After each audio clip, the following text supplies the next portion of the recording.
Imagine if we could only view half the pieces to a puzzle.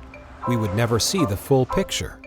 The same applies for how we look at patients' pharmacokinetics, or PK, when treating hemophilia A. Hemophilia treatment has come a long way from on-demand to the current standard of care, prophylaxis.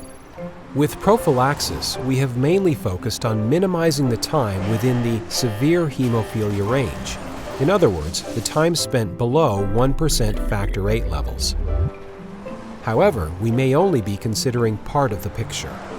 While one open question that continues to be explored aims at addressing the benefit of trough levels above 1%, other important pieces of the puzzle are believed to be the role of factor VIII peak levels and the time spent above certain factor VIII levels.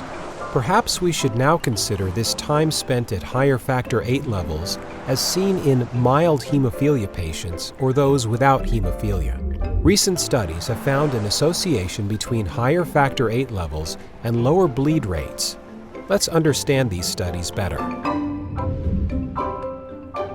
A post-hoc analysis of a PK-guided prophylaxis study in 34 patients showed that higher average peak factor VIII levels and area under the curve, or AUC, were associated with increased protection from joint and non-joint bleeding.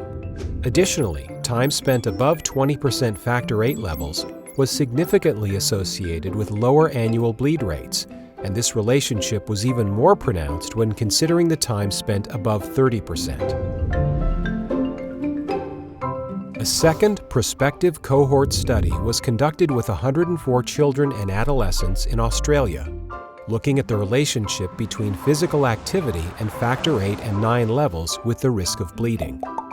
Here, investigators found that patients with factor VIII levels of around 50% during physical activity were associated with a lower risk of bleeding, to below that associated with periods of inactivity and no infused factor VIII.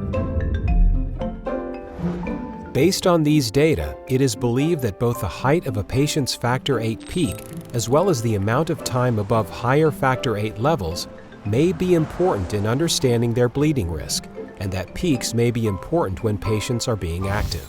These data suggest that the role of peaks and time with higher factor VIII levels appear to be integral pieces of the personalized treatment puzzle.